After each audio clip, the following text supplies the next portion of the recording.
उपस्थित समस्त श्रोता भाई बंधु मातृशक्ति सबको जय श्री कृष्ण, जय सिया राम, जय श्रीमन नारायण, जय जय श्री राधे।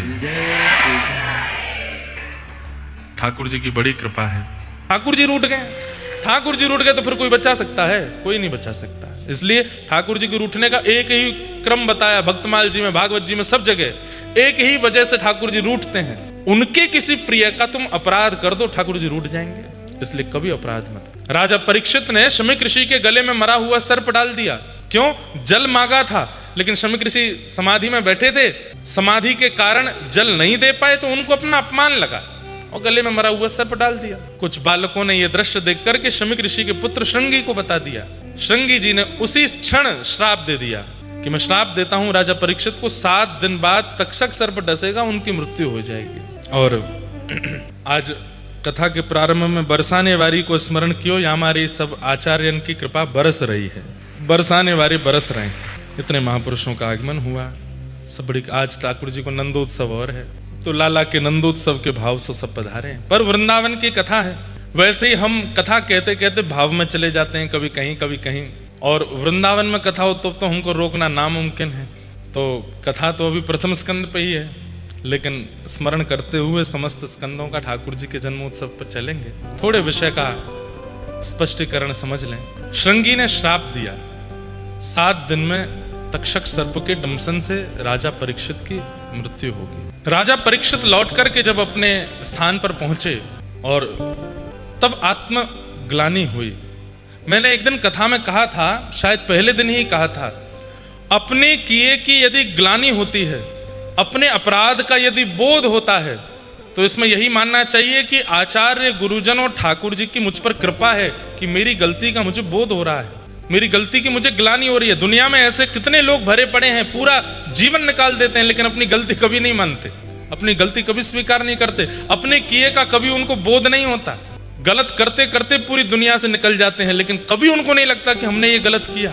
और एक बात सुनिए, अपने अपराध का बोध जिसको हो जाता है, ठाकुर जी उसको स्वीकार करते हैं, वो कहीं ना कहीं वैष्णव श्रेणी में आ जाता है। लेकिन जिसको अपनी गलती कभी स्वीकार नहीं होती, वही तो राक्षस। रावण को कभी गलती स्वीकार नहीं हुई, कंस को कभी गलती स्वीकार नहीं हुई, हिरण्यकश्यप को कभी अपने अपराध का बोध नहीं हुआ। ऐसे ही संसार में भी मानव जिसको कभी अपने अपराध का बोध ना हो, अपनी गलती का भान ना हो, समझो वही राक्षस है। और अपनी गलती पता लगने लगे, बोध होने लगे, तो समझो ठाकुर जी की दृष्टि है आपके ऊपर, इसलिए आपको पता चल रहा है। इंद्र को अपनी गलती का बोध हुआ जब वर्षा की, तुरंत भगवान के चरणों में आके पिता गुरुस्तम जगताम अधीशो, ठाकुर जी से आके क्षमा मांगी और ठाकुर जी ने क्षमा किया। ब्रह्मा जी को भी अपनी गलती का बोध हुआ था जब ग्वाल बालों का हरण करके ले गए, लेकिन उसके बाद ब्रह्मा जी ने, इंद्र ने केवल 1 श्लोक 2 श्लोकों में भगवान से प्रार्थना की, पर ब्रह्मा जी ने तो पूरी स्तुति गाई है। उसमें सफाई दे रहे हैं कि मुझसे क्यों हो गया, मैंने क्यों किया। सफाई देने वाले लोग भी कहीं ना कहीं अपनी गलती स्वीकार नहीं कर रहे हैं, ये ऐसा बता रहे हैं।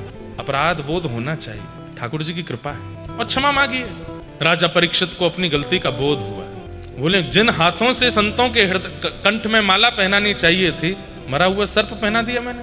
अरे मेरे भुजा कट क्यों नहीं गई, मेरा साम्राज्य जल क्यों नहीं गया, मैंने इतना बड़ा अपराध किया। तभी गौरमुख नाम के एक शिष्य शमीक ऋषि के आश्रम से आए और आकर के उन्होंने बताया, राजा परीक्षित, आपने जो कृत्य किया उसके कारण आपको 7 दिन में मरने का श्राप शमीक ऋषि के पुत्र श्रृंगी ने दिया है, आप अपनी मुक्ति का उपाय ढूंढ लीजिए। राजा परीक्षित बेचैन नहीं हो गए। बहुत ध्यान से सुनिएगा, बहुत लोग यहाँ बैठे हैं जिन्हें मैं ये बात बताना भी चाहता हूँ कि परिस्थिति कैसी भी आ जाए, आपकी विचलनता इस बात का प्रमाण दे देती कि ठाकुर जी पर आपको विश्वास नहीं है। बालक माँ की गोद में जाकर के भी भयभीत हो, विचलित हो, इसका मतलब क्या, वो अपनी माँ को भी पहचान नहीं पाया है। और इससे बड़ा दुख माँ को कुछ नहीं हो सकता कि बालक माँ की गोद में भी रो रहा है। सबने शांत कराने का प्रयास किया, लेकिन जैसे माँ, अरे मेरा बेटा मुझ पे शांत होगा, और माँ की गोद में आकर के वो भयभीत होकर के रोने लग जाए, तो माँ रोने लगेगी, अरे मेरा बालक, मैंने जन्म दिया फिर भी रोता है। ठीक वैसे ही जब परिस्थिति विचलित होती है, जो कभी ठाकुर जी को नहीं बचते, वो यदि परिस्थिति से रोते हैं तो ठाकुर जी को बुरा नहीं लगता। क्यों? ये मेरे हैं ही नहीं, रोए तो रोए। लेकिन जो मुख से कृष्ण नाम कहते हैं, ठाकुर जी का नाम बोलते हैं, किशोरी जी का नाम बोलते हैं, वृंदावन में रहते हैं, श्री जी की शरण में रहते हैं, एक परिस्थिति आने पर विचलित हो जाएं तो ठाकुर जी को कहीं ना कहीं ये संकेत मिलता है कि मुझ पर भरोसा नहीं, मुझ पर विश्वास नहीं। भैया ये संसार है, इस संसार में आपका सुंदर निर्माण यदि ठाकुर जी को करना होगा और आपका अंतिम जन्म यदि ठाकुर जी को करना होगा तो परिस्थितियां कभी खत्म नहीं होंगी, आती ही रहेंगी, आती ही रहेंगी। बस एक काम कीजिए, ठाकुर जी पर पूर्ण भरोसा कीजिए, सब मंगल करेंगे, सब आनंद करेंगे। आप गलत नहीं हो तो आपका कोई बाल बांका नहीं कर सकता, विश्वास करो। राजा परीक्षित भयभीत नहीं हुए, 7 दिन में मरने का श्राप सुनकर के अपने पुत्र जन्मेजय को राज्य गद्दी पर बिठा दिया, निकल पड़े। हमारी दृष्टि में ना कथा कहने का मतलब केवल प्रसंग पूर्ति नहीं होता। कथा कहने का मतलब उस प्रसंग से आप क्या समझ रहे हो और आप अपने जीवन में क्या उतार रहे हो, ये हमारी मुख्यता ज्यादा है, इसलिए हमको विलंब भी होता है। राजा परीक्षित अपने पुत्र को राज्य गद्दी पर बिठा के निकल पड़े और गंगा जी के तट पर जाकर के बैठे अनेक ऋषियों से जाकर के उन्होंने प्रश्न किया, मेरे जीवन के बहुत कम दिन बचे हैं, मैं क्या करूं? नहीं को मुनिर्यस्य वचः प्रमाण। अनेक लोगों ने अनेक उत्तर दिए लेकिन कोई प्रमाण नहीं दे पाया कि इससे तुम्हें मुक्ति मिलेगी। तभी अवधूत रूप धारण करके दिगंबर मतलब आकाश ही जिसके वस्त्र हैं, ऐसे सुखदेव जी के रूप में स्वयं भगवान आए हैं। तत्रा भवद भगवान व्यास पुत्रो। तभी वेद व्यास जी के पुत्र श्री सुखदेव जी का उस सभा में आगमन हुआ जहां परीक्षित अपनी मुक्ति का उपाय पूछ रहे थे। कैसे पता चला? अब सुखदेव जी की व्याख्या तो मैं करूंगा कभी और किसी कथा में। इस बार जो हम साल में एक बार भक्तमाल करते हैं ना जयपुर में, इस बार जयपुर की भक्तमाल 11 दिवसीय भक्तमाल है और उसमें सुख संप्रदाय की ही दादी है सरस कुंज जहां पर भक्तमाल होती है। सरस कुंज की कृपा है कि हम भक्तमाली हो गए, हम भक्तमाल करने लगे। तो वहां इस बार पहले शुकाचार्य जी का रूप वर्णन और सुखदेव जी कैसे कलिकाल में सुख संप्रदाय का प्रारंभ हुआ, श्री श्यामचरण दास जी महाराज, श्री सरस माधुरी जी महाराज, उनका चरित्र कहेंगे। तो इस बार जयपुर की कथा जरूर सुनिएगा, बहुत आनंद आएगा। जन्माष्टमी पर होगी। लाला कहाँ बात है, तुम एलईडी के पास बैठो, बैठ जाओ, करंट लग जाएगा, नीचे उतरो। ये कई लोग एलईडी पे बैठे हैं, नेक भी अगर आगे पीछे भय ना तो सब लोग गिरिराज पर्वत गिर पड़ेगा पीछे। बहुत ध्यान से बैठना। हाँ, बैठ तो गए हैं पर कहीं तार से चिपक मत जाइयो, नहीं तो यहीं श्री जी प्रकट है के दर्शन दे देंगे। क्या निवेदन कर रहा था मैं? हाँ, तो सुखदेव जी आए और सुखदेव जी के आते ही परीक्षित जी महाराज ने चरणों में प्रणाम किया। ये शाम संस्मरणात् पुंसाम सद्य सुद्यंति वैग्रहा किम पुनर्दर्शन स्पर्श पाद शौचासनादिभिः। आप जैसे महापुरुषों का घर बैठ के स्मरण करने से पवित्र हो जाते हैं, आपको प्रणाम चरण स्पर्श करने को प्राप्त हो जाए तो कितनी बड़ी सौभाग्य की बात। भगवान, मैं आपसे जिज्ञासा करना चाहता हूं, जिसके जीवन के बहुत कम दिन बचे हैं, 7 ही दिन बचे हैं, उसको अपनी मुक्ति के लिए क्या करना चाहिए, कृपा कर मुझे बताओ। बहुत ध्यान से सुनो। देखा जाए तो इस संसार में कोई भी ऐसा नहीं है जिसकी आयु बहुत लंबी है, किसी की भी नहीं है। हम सबकी आयु का कोई पता नहीं है। आज शाम का भी पता नहीं, कल सुबह का भी पता नहीं, कल शाम का भी पता नहीं, कभी भी प्राण जा सकते हैं। तो एक प्रकार से देखा जाए तो हम सब परीक्षित हैं, हम सबकी आयु हमें तो नहीं पता कब तक रहने वाले हैं। इसलिए हम सबके लिए ये प्रश्न है कि जल्दी मरने वाले की मुक्ति का उपाय क्या है। हम सब जल्दी मरने वाले हैं, कभी भी मर सकते हैं, कोई भरोसा तो नहीं, क्या करें। तब यहां से श्री सुखदेव जी बोलना प्रारंभ करते हैं। वरीयानेशते प्रश्न क्रतो लोकहितं नृप आत्मवेद सम्मतः पुंसां श्रोतव्या दिशु यः परः। राजन, अगर सार्वजनिक रूप से तुमने प्रश्न सबके लिए किया है तो यह प्रश्न उचित है, लेकिन अगर यह प्रश्न केवल तुमने अपने लिए किया है तो यह उचित प्रश्न नहीं है। क्यों? क्योंकि तुम पांडवों के वंशधर हो। भगवान ने जिन पांडवों का संग किया, भगवान ने जिन पांडवों का साथ दिया, हर परिस्थिति में जिनकी रक्षा की, उनके वंशधर हो तुम। और तुम भी वो बालक हो जो मातृ गर्भ में ही पधारने वाला था, लेकिन भगवान ने आकर के तुम्हारी रक्षा की। तुम्हारे जैसा बालक जिसकी रक्षा, प्राण रक्षा स्वयं भगवान ने गर्भ में आके की हो, उस बालक को मुक्ति की याचना नहीं करनी चाहिए। तुमको तो मुक्ति मिल ही जाएगी क्योंकि तुमने भगवत संग किया है, तुमको भगवत अनुग्रह प्राप्त हुआ है, तुमको भगवत कैंकर्य मिला है। एक क्षण के लिए ठाकुर जी तुम्हारे साथ गर्भ में रहे हैं, तुम मुक्ति की याचना करो। एक मेरे को बहुत अच्छी बात आ रही है मन में, ध्यान से सुनना। तिलक धारण करते हैं, कंठी धारण करते हैं, एकादशी नियम करते हैं, जप करते हैं, वृंदावन वास करते हैं, परिक्रमा करते हैं। हम लोग भी यदि मृत्यु के कारण विचलित हो रहे हैं तो हमें भी विचलित नहीं होना है। हमारे लिए भी यही उत्तर शुक्राचार्य जी कह रहे हैं कि भाई तुमने सिर पर उर्धपुंड लगाया है, गले में कंठी पहनी है, धामवास करते हो, एकादशी करते हो, मुक्ति तो तुमको मिल ही जानी है, फिर इतने घबरा क्यों रहे हो? मुक्ति तो हम सबको प्राप्ति हो जानी है। कुछ मत करो, नित्य तिलक धारण करे रहो, मुक्ति तब भी हो जाएगी। कंठी पहन करके रहो तब भी मुक्ति हो जाए, भक्तमाल जी कंठ में धारण कर लो तो भी मुक्ति हो जाएगी, धाम में रहने लगो तो भी मुक्ति हो जाएगी, नित्य किशोरी जी का नाम गान करने लगो, मुक्ति तो तब भी हो जाएगी। पर मुक्ति प्राप्त करना मेरा उद्देश्य नहीं है। जो भगवत परायण भक्त हैं उनको मुक्ति की याचना नहीं करनी चाहिए। भाई कथा सुनने दो सब श्रोताओं को, भैया आगे बैठ जाओ, खिसक आओ, लेकिन कथा सुनते रहो, ध्यान से सुनो, सब लोग बहुत ध्यान से सुनो। मुक्ति तो मिल ही जानी है। अभी हम जितने लोग पुरुषोत्तम मास में कथा सुन रहे हैं यमुना जी के तट पर, अधिकस्य अधिकम फलम, अधिक में एक कथा सुनने का कम से कम 1000 कथा सुनने का फल मिल जाएगा एक कथा से। कोई व्यक्ति 1000 कथा सुन ले उसको मुक्ति नहीं मिलेगी, मुक्ति तो मिल जानी। फूलने मत लग जाना इस बात पर, कहीं अभिमानी मत हो जाना कि अब तो हमें मुक्ति मिल जाएगी, नहीं, मुक्ति तो मिल ही जानी है। ये तो हम सब दावे से हैं कि हम सबको तो भगवत मुक्ति मिलनी है, गोलोक धाम मिलेगा, वैकुंठ मिले, साकेत मिले, कुछ मिलेगा, लेकिन हमारा साफल्य मृत्यु के बाद भगवत दर्शन में नहीं है, हमारा साफल्य तो जीते जी भगवत दर्शन में है। जब तक श्वास चले तब ठाकुर जी का अनुभव हो। किसी भी आचार्य ने, किसी भी भक्त ने, किसी भी परम भक्ता ने मृत्यु के बाद अनुभव की अभिलाषा नहीं रखी है। नयन भर देखूं नंद, जीवित अवस्था में देखना, जब तक श्वास चल रही है, जीव बोल रही है, कान सुन रहे हैं, आंख देख रहे हैं, हाथ चल रहे हैं, पैर चल रहे हैं, इस अवस्था में, इस संसार में ठाकुर जी को देख के जाना। मृत्यु के बाद तो दिखेंगे, ये तो निश्चित है, पर सचल ठाकुर जी का दर्शन करना, उनका अनुभव करना, उसके लिए हम यहाँ आए हैं। वही बात यहाँ पर शुक्राचार्य जी परीक्षित जी को समझा रहे हैं। परीक्षित, मुक्ति तो तुमको मिल जानी है, और बाय चांस ना भी मिल रही हो, 7 दिन बचे हैं तुम्हारे पास, मैं 7वें दिन अंतिम क्षण में भी आ जाऊंगा और तुम अंतिम श्वास भी ले रहे होगे, उस समय भी यदि तुम्हारे कान में नाम सुना दूंगा तो भी मुक्ति मिल जाएगी। क्योंकि योगिनाम नृपनिर्णीतम हरेर नामानुकीर्तनम, अंतिम श्वास में भी यदि हरि नाम सुन लिया जाए तो भगवत प्राप्ति। आज एक प्रश्न मेरे पास आया और उस प्रश्न में एक भाव है, ध्यान से सुनना। महाराज जी, आपने कहा था कि जिंदगी पाप करके भक्ति करो, जिंदगी पाप करके भक्ति करो आपका ये मन होगा, जिंदगी भर पाप करके भक्ति करो तो वह फलती नहीं है। लेकिन लोग तो ऐसा भी बोलते हैं कि जब जागो तब सवेरा, कई लोग 2 बजे भी उठते हैं रात को। अगर पाप का एहसास हो जाए तो भगवान दिखते हैं। इन 2 अलग विचारों का क्या समाधान है? हम प्रश्न थोड़े असमंजस में, लेकिन हम समझ गए क्या बात है।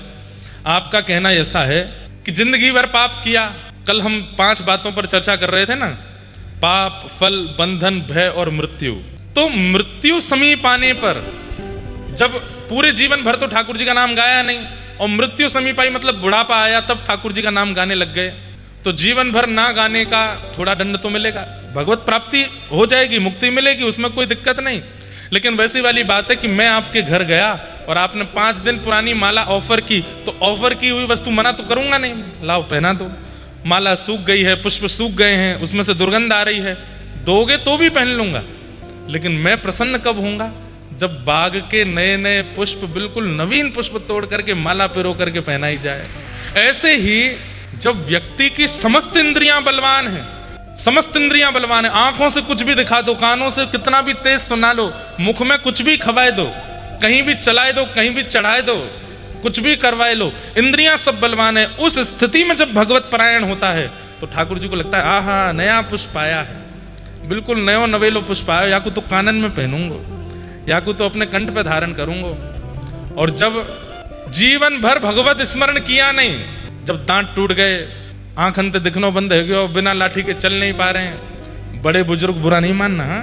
वो बुरा मानना जिन्होंने जीवन भर भजन नहीं किया अब कर रहे। लेकिन जो बड़े बुजुर्ग यहाँ बैठे हैं वो निश्चित ही भगवत परायण बचपन से ही है, इसीलिए तो बुजुर्गता तक चल रही है भक्ति। वो बुरा मानो जिन्होंने 60-70 वर्ष तो निकाल दिए संसार में, अब आए हैं ठाकुर जी के पास, उनको बुरा मानना भी चाहिए। क्यों निकाल दिया इतना जीवन? ठाकुर जी को क्यों नहीं भजा पहले? क्यों नहीं हुआ विश्वास? अब मृत्यु आने पर, मतलब बुढ़ापा आने पर भजन करना, ये तो ऐसा ही है, घर में आग लग गई, आप कुआं खोद रहे हो, बुझानी है, तब तक तो जल के भस्म हो जाएगा। एक प्रसंग हमने कहीं सुना था कि एक व्यक्ति संगीत सीखने के लिए गए, तो संगीत सीखने के लिए गए तो जब संगीत सीखने गए तब उनकी उम्र थी 70 वर्ष। 70 वर्ष में सारे गामा पधा नी सा सीख रहे हैं, सारे गामा पधा नी सा। तो गुरुजी बोले तुम 70 वर्ष में रियाज करना शुरू करोगे, गाओगे कब? शमशान घाट में जाके। 70 वर्ष में प्रारंभ करोगे तो फिर तो शमशान में ही गाना पड़ेगा। तो ठीक वैसे ही अब भक्ति ही शुरू करी है 50 के बाद, तो फिर तो भैया ठाकुर जी को दर्शन मृत्यु के बाद ही होएगा। लेकिन बचपन से लग गए ठाकुर जी की सेवा में, बचपन से ही लगे हैं ठाकुर जी के अनुग्रह में। प्राप्ति सबको होती है। अंते नारायण स्मृति, अभी अभी मैंने कहा जीवन भर भगवान नाम नहीं गाया, अंतिम श्वास लेते लेते मुख से हरि नाम निकल गया तो भी मुक्ति मिल जानी है। लेकिन एक औदा होता है ना, एक कैटेगरी होती है ना। हमको केवल मुक्ति प्राप्त करने से हमारे मन को शांति नहीं है ना, हमें तो जीवित अवस्था में ठाकुर जी को देखना है। मीराबाई ने मृत्यु के बाद नहीं, सक्कूबाई ने मृत्यु के बाद नहीं, किसी भी भक्त ने मृत्यु के बाद भगवत दर्शन नहीं, जीवित किया है। तो हम मृत्यु के बाद क्यों? हमें भी जीवित करना है। इसलिए यहां शुक्राचार्य जी ने प्रश्न समझाया। बोले परीक्षित 7 दिन बाद मुक्ति मिल जाए, इसमें तुम्हारा कोई साफल्य नहीं है। तुम तो मांगो कि भक्ति कैसे मिले कि इन 7 दिनों में मृत्यु हो, उससे पहले तुमको भगवत अनुभव होने लग जाए, और वो केवल भक्ति से मिल सकती है। तब श्री सुखदेव जी महाराज के चरणों में परीक्षित जी ने प्रणाम करते हुए निवेदन किया, भगवन् समीचीनम बचो ब्रह्मन् सर्वज्ञस्य तमानघ तमो विशीर्यते मह्यम हरे कतयतः कताम।